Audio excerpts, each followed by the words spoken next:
अस्सलाम वालेकुम जी। मैं उम्मीद करता हूँ कि आप बखैर आफियत होंगे। बैंकिंग के बारे में हम अपने कॉन्सेप्ट्स को स्लोली एंड ग्रेजुअली बेहतर कर रहे हैं, इम्प्रूव कर रहे हैं। उसमें बैंकिंग का स्ट्रक्चर, बैंक कस्टमर रिलेशनशिप, मुख्तलिफ एंगल से बैंकिंग के डिपार्टमेंट्स और अकाउंट्स ओपनिंग से रिलेटेड हम बात कर चुके हैं। फिर हम बात कर रहे थे स्पेशल काइंड ऑफ अकाउंट्स की, जिसमें पार्टनरशिप, कंपनी, ट्रस्ट और क्लब्स वगैरह आएंगे। सो उस हवाले से हम आज के लेक्चर को स्टार्ट करते हैं। आज के लेक्चर आउटलाइन में हम पढ़ेंगे कि जॉइंट स्टॉक कंपनी, जिसको पब्लिक लिमिटेड कंपनी या प्राइवेट लिमिटेड में भी डिवाइड किया जाता है, उसको बनाने का, उसकी फॉर्मेशन का क्या प्रोसीजर है। 4 स्टेप पे डिवाइड किया जाता है formation of joint stock company को, जिसमें पहला स्टेप है promotion, the second step is incorporation, the third step is subscription and fourth one is commencement of business. So हम इसको वन बाय वन डिटेल में डिस्कस करते हैं ताकि आप इसको समझें। और इस पॉइंट को, इस टॉपिक को क्लियर करना, एक्सप्लेन करना इसलिए ज़रूरी था बिकॉज़ इस पूरे प्रोसेस में, स्पेशली इनकॉर्पोरेशन में, बहुत सारे ऐसे डॉक्यूमेंट्स बनते हैं, जैसा कि मेमोरेंडम ऑफ एसोसिएशन, जैसा कि आर्टिकल्स ऑफ एसोसिएशन या प्रोस्पेक्टस सब्सक्रिप्शन की फ़ेज़ में। सो ये ऐसे डॉक्यूमेंट्स हैं जो एक बैंकर के लिए, जिनको देखना, जिनको एनालाइज करना और जिनको पढ़ना बहुत ज़रूरी है। ये वो बेसिक डॉक्यूमेंट्स होते हैं जिसमें कंपनी अपने बारे में बताती है, अपने रूल्स रेगुलेशंस के बारे में बताती है, अपनी अथॉरिटीज़ के बारे में बताती है, कंपनी को कैसे ऑपरेट किया जाता है उस बारे में बताती है। सो अनटिल एंड अनलेस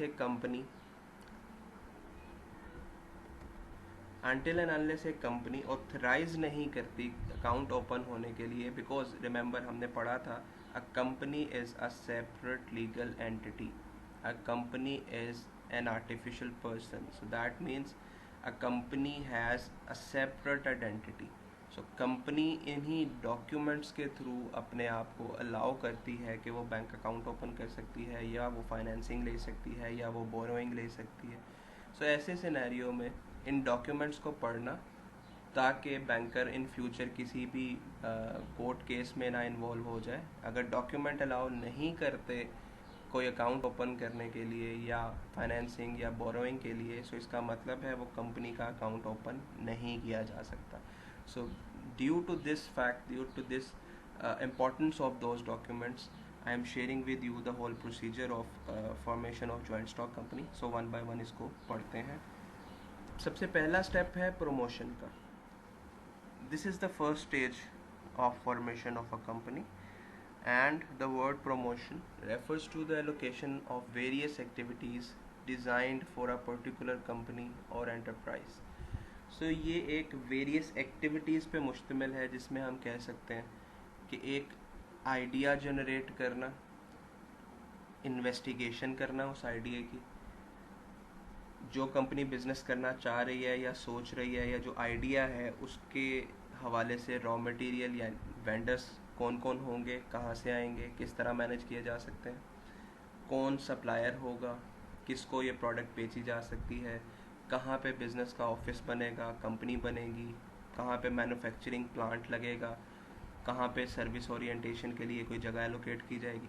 सो जो बिल्कुल बेसिक्स हैं किसी भी बिज़नेस को स्टार्ट करने के लिए, दैट मीन्स एक आइडिया जनरेशन से लेके उस कंपनी को उसके असल सिचुएशन तक लाने में प्रमोशन उसका एक मैप बनाता है, एक गाइडलाइंस बनाता है, उसके लिए डॉक्यूमेंटेशन पूरी करता है। जो लोग प्रमोशन करते हैं उनको प्रोमोटर्स कहा जाता है। सो प्रोमोटर्स की कुछ टाइप्स हैं।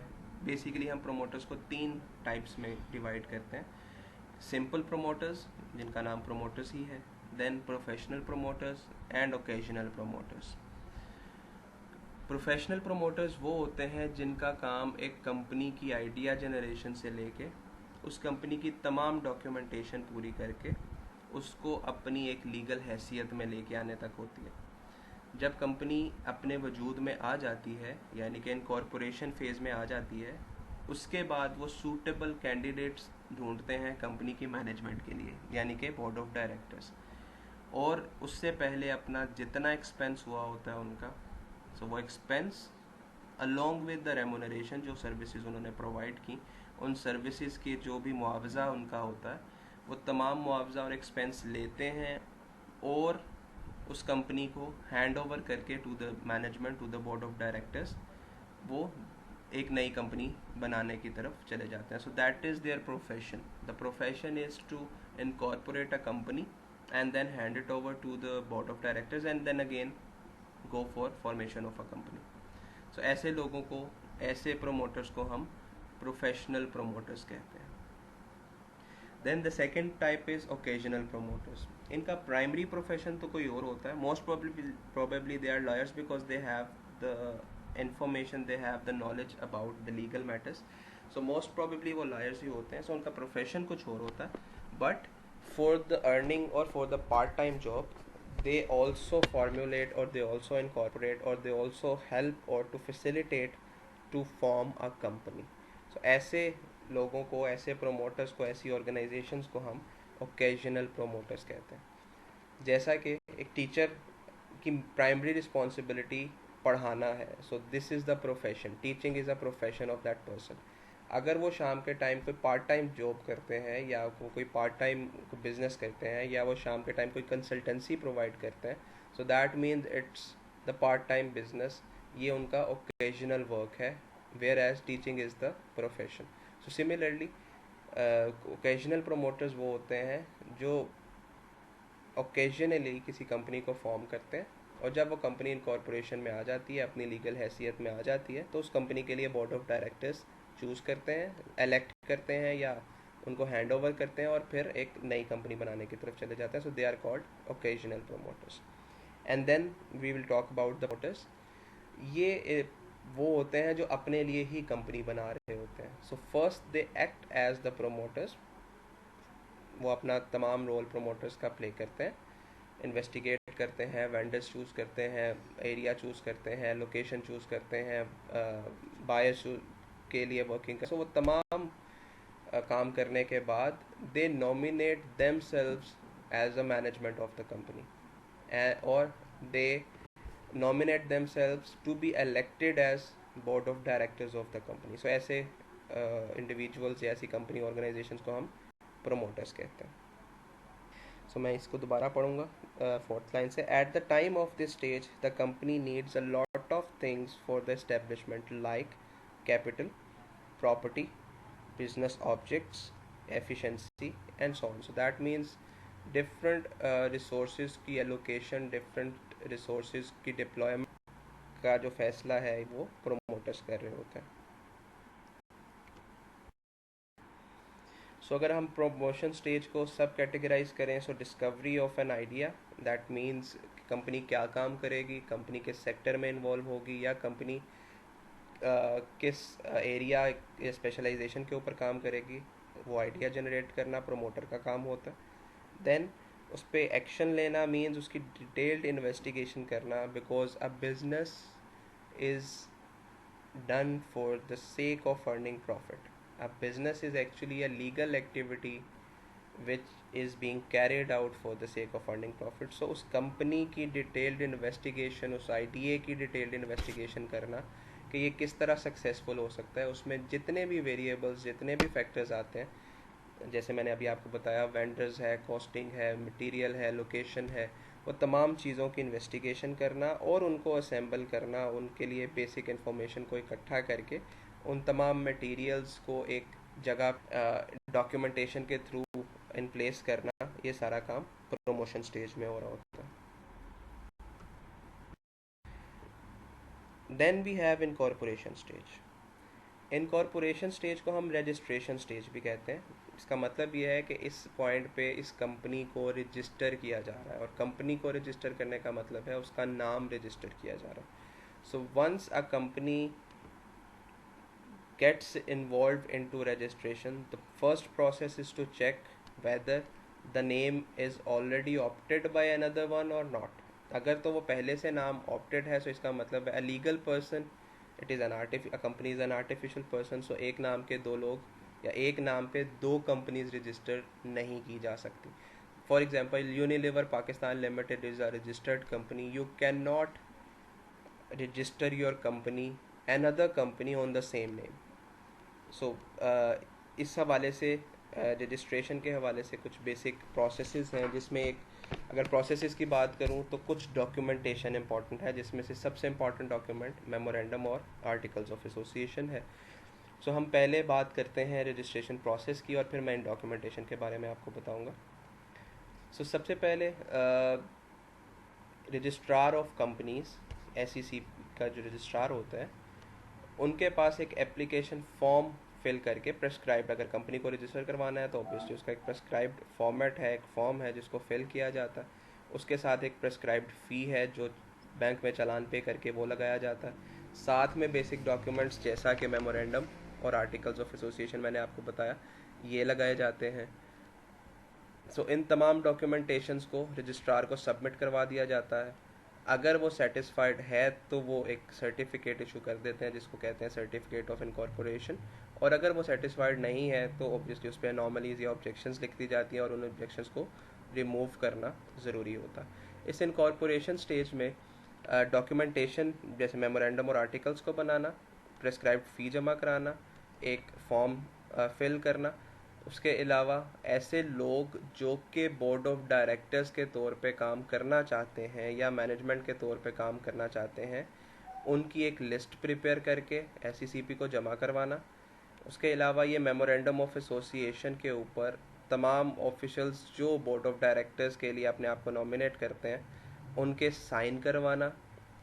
सो ये तमाम डॉक्यूमेंटेशन पूरी करके फिर रजिस्ट्रार को सबमिट करवाई जाती है. और अगर रजिस्ट्रार उससे सेटिस्फाइड है तो एक सर्टिफिकेट दे दिया जाता है जिसको सर्टिफिकेट ऑफ इनकॉर्पोरेशन कहते हैं. सो अब हम आते हैं मेमोरेंडम ऑफ एसोसिएशन पे. ये एक डॉक्यूमेंट है जो कंपनी के एक्सटर्नल मामलात को देखता है. एक्सटर्नल मामलात से मतलब ये कंपनी की पावर्स, ये कंपनी के अपने से बाहर के रिलेशनशिप्स के बारे में रूल्स एंड रेगुलेशंस बताता है. इसकी टोटल 5 से 6 क्लोजेस होती हैं जिसको हम वन बाय वन पढ़ते हैं. सबसे पहली क्लोज है name close. So memorandum of association जब बनाया जाता है तो उसकी पहली क्लोज नेम क्लोज होती है जिसमें यह लिखा जाता है कि कंपनी का नाम क्या होगा. फॉर एग्जांपल ABC लिमिटेड या ABC प्राइवेट लिमिटेड. सो ये कंपनी के नाम को शो करेगा. And as per the rules and as per the law it is mandatory to write limited if it is a public limited company at the end of the name of the company, and if it is a private company then PVT limited और private limited लिखना ज़रूरी है. जैसे अगर कोई company private limited के तौर पे बन रही है सो ABC प्राइवेट लिमिटेड, प्राइवेट का वर्ड लिखना उसके लिए ज़रूरी है. So this shows the name clause of memorandum of association. Then we have domicile clause. Domicile का मतलब है लोकेशन क्लोज, सिचुएशन क्लोज भी कहा जाता है इसको. सो किस जगह पे कंपनी अपना head office, sorry not head office, it should be registered office maintain करेगी. Now that registered office means ये वो लोकेशन होगी, ये वो ऑफिस होगा जो रिकॉर्ड में, लॉ में SECP के पास मौजूद होगा. And the company can not change this office without prior information और without prior permission of SECP. So situation clause वो क्लोज है जिसमें कंपनी अपना रजिस्टर्ड ऑफिस डिक्लेयर करती है. ये इसलिए भी इम्पॉर्टेंट है कि कंपनी के साथ जितनी भी negotiations, dealings, communication through any written channel होगी, वो सारी इसी रजिस्टर्ड एड्रेस पे की जाती है. मैं एक चीज़ यहाँ पे क्लियर कर दूँ, there is a difference between head office and registered office. Head office can be at any place where certain heads और सर्टन अथॉरिटीज़ जो हैं वो अपना काम करती हैं या रोल प्ले करती हैं या वो ऑफिस है. जबकि रजिस्टर्ड ऑफिस वो है जो कंपनी ने यहाँ मेमोरेंडम ऑफ एसोसिएशन में SECP को जमा करवाया. इस रजिस्टर्ड ऑफिस, हेड ऑफिस को चेंज किया जा सकता है but registered office can not be changed without permission of SECP. इसकी एक इम्पॉर्टेंस ये भी है कि कंपनी की जितनी ऑफिशियल मीटिंग्स होती हैं ये उसी ऑफिस और उसी प्रोविंस में होती हैं जिस प्रोविंस में रजिस्टर्ड ऑफिस मौजूद होता है. Then we have object clause. It is one of the most important clause in the life of a company और in the document that is called memorandum. Object clause को हम कहते हैं powers of the company. Company अपने पूरी life में जो जो काम करेगी, जिस मामले में इन्वॉल्व होगी या जिस बिजनेस में इन्वॉल्व होगी, वो इस ऑब्जेक्ट क्लोज में लिखा होता है। सो कंपनी क्या काम करेगी, that mean these are the powers of the company. For example, अगर मैं कहता हूँ एक सीमेंट की कंपनी बनने जा रही है और वो लिखती है that the company will deal in cement and allied product, so that means ये उसकी पावर है कि कंपनी अपनी पूरी लाइफ में सीमेंट और उससे मिलते जुलते काम तो कर सकती है, लेकिन वो टेक्सटाइल में इन्वॉल्व होगी, that means it is illegal, ये कंपनी की पावर से बाहर है। So anything which is beyond the powers of the company, anything which is beyond the powers जो कि यहाँ ऑब्जेक्ट क्लोज में लिखी गई हैं, उसको हम कहते हैं ultra vires. They are void, they are illegal. ऐसी तमाम चीज़ें जो कंपनी करती है और उसके ऑब्जेक्ट क्लोज में नहीं लिखी गई, they all are void, they all are ultra wires.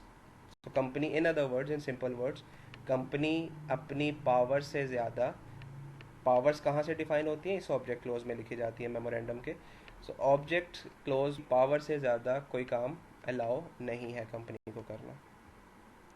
Then we have liability clause. So company can be built on different dimensions, like it can be a public limited company, it can be limited by shares, limited by guarantee. So company की liability क्या है, liability और unlimited liability का concept मैं already आपको partnership में दे चुका हूँ। सो कंपनी की जो लाइबिलिटी होती है that is limited liability, which means if company is a separate legal entity, it is an artificial person. सो अगर कोई लाइबिलिटी कंपनी में है तो इसका मतलब है कंपनी उसकी रिस्पॉन्सिबल है, उसके ऑनर्स पे, शेयर होल्डर्स पे वो लाइबिलिटी ट्रांसफ़र नहीं होगी अनलिमिटेड अमाउंट तक। उतनी लाइबिलिटी ही रहेगी जितने तक शेयर्स की हद तक इन्वेस्टमेंट की गई है। So it has limited liability.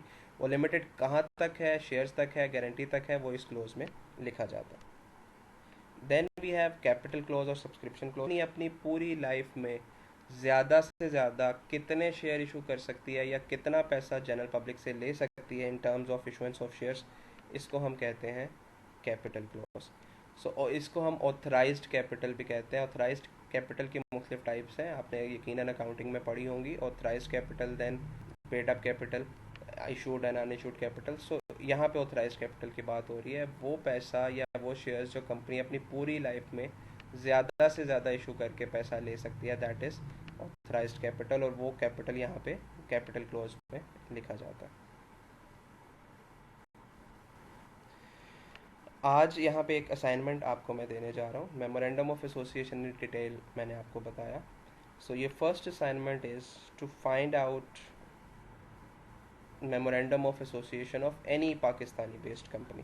सो आप गूगल करें, वहाँ पे सर्च करें, मुख्तलिफ कंपनीज़ के बारे में पढ़ें, किसी भी एक कंपनी का मेमोरेंडम ऑफ एसोसिएशन उसको डाउनलोड करें। उसके बाद उसमें क्लोजेस पढ़ें, जैसे मैंने आपको ये सारी क्लोजेस बताई। उसमें एक नेम क्लोज है, सो उस कंपनी का नेम क्या है, उसकी ऑब्जेक्ट क्लोज क्या है, उसकी सब्सक्रिप्शन क्लोज या कैपिटल क्लोज क्या है। सो वो सारी चीज़ों को आप पढ़ें, और उसमें से जो आपने एक चीज़ इंपॉर्टेंटली ढूंढनी है, that is the borrowing close. मैंने आपको भी थोड़ी देर पहले बताया कि अगर कंपनी डॉक्यूमेंटेशन के थ्रू अलाउ नहीं करती अकाउंट ओपन करवाना या अलाउ नहीं करती बोरोइंग करना किसी बैंक से, और फिर अगर कोई बैंक उसको फाइनेंसिंग कर देता है, तो ये बैंक की गलती समझी जाती है। इसीलिए इन तमाम डॉक्यूमेंटेशन को पढ़ना ज़रूरी होता है बिफोर ओपनिंग एन अकाउंट और before granting any credit facility. So आपने उस पूरे डॉक्यूमेंट में, मेमोरेंडम ऑफ एसोसिएशन में, उसको पढ़ना है। उसमें से बोरिंग क्लॉज ढूंढनी है कि क्या वो कंपनी ने अपने आप को डॉक्यूमेंटेशन के थ्रू ये बात अलाउ की है कि वो किसी भी बैंक से या किसी फाइनेंशियल इंस्टीट्यूशन से कोई बोरोइंग ले सकता है या अकाउंट ओपन कर सकता है, और इस किस्म की चीज़ें। सो ये आपने फाइंड आउट करनी है। And then the last part is कि पूरे डॉक्यूमेंट को पढ़ने के बाद आपने उस पूरे डॉक्यूमेंट को समराइज़ करना है। पहले पूरे डॉक्यूमेंट को पढ़ना है, उस डॉक्यूमेंट को पढ़ने के बाद आपने उसकी सारी क्लोजेस को समराइज़ करना है। फॉर एग्जांपल, उसका नेम क्या है, so you just need to write couple or 3 lines on the name of the company. Then there would be the situation clause, so आपको उसको समराइज़ करना है कि कंपनी की सिचुएशन या उसका रजिस्टर्ड ऑफिस कहाँ पे है, then you will go to the object clause. This is again the important. इसमें एक डिटेल्ड पैराग्राफ्स लिखे होंगे जिसमें कंपनी ने अपने आप को अलाउ किया होगा कि वो कौन कौन से बिजनेस में कौन कौन से काम में इन्वॉल्व हो सकती है. और वो तमाम काम जो वहाँ नहीं लिखे हुए, that means those will be beyond the powers of the company. Those will be ultra wires for the company. Those will be void things for the company. So company cannot do those things, otherwise it will be termed as illegal. So आपने वो object clause को सारा detail में पढ़ के उनको summarise करना है, उनको पैराग्राफ की शक्ल में, या कंपनी को जो जो चीज़ें अलाउ की गई हैं वो आपने लिखनी है. Similarly the rest of the clauses. और ये सब असाइनमेंट आपको डेडलाइन गूगल क्लासरूम पे मैं शेयर कर रहा हूँ, उसके अकॉर्डिंगली आपने मुझे सबमिट करवानी है. सो आई होप कि आज का लेक्चर आपको ठीक से समझ आ गया होगा. आई वुड रिक्वेस्ट के मेमोरेंडम से रिलेटेड आप कोई बुक, जैसे कि इंट्रोडक्शन टू बिजनेस में आपको बुक रिकमेंड की गई थी, आप उसको भी पढ़ सकते हैं, या कोई भी through the degree of your program बीबी आपने कोई भी बुक जिसमें ये टॉपिक मौजूद है आप उसको पढ़ें और अपनी अंडरस्टैंडिंग बेहतर करें ताकि बैंकिंग में किसी भी किस्म की मिस्टेक से बच सकें. जज़ाकल्लाह.